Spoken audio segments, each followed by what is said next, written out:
তুই? ইনি নতুন এসেছেন, আজকাল লোক বিড়ি বেচলে গাঁজাকে সম্মান করে না।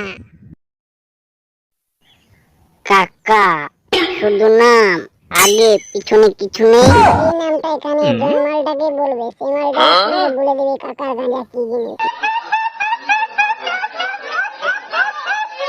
কি ভেবেছিস 6-7টা গাঁজা খুন নিয়ে আলে আমি ভয় পেয়ে যাব?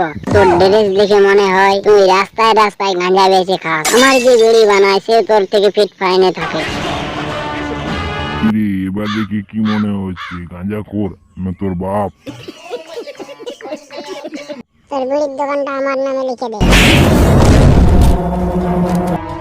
সই কর। আমাকে মাফ করে দিন কাকা, আমি আর এই এলাকায় বিড়ির দোকান খুলবো না।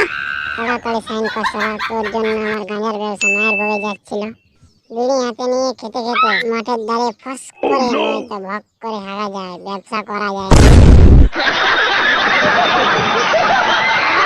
তোমাদের মধ্যে বাংলা খেতে কি ভালোবাসো?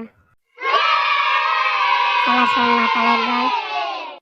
You sexy lady stand up. তোমার কি মনে হয় তুমি মাতাল হতে পারবে? তুমি বাংলা খেয়ে কি এমন বল ছাড়বে? সঠিক বলেছেন।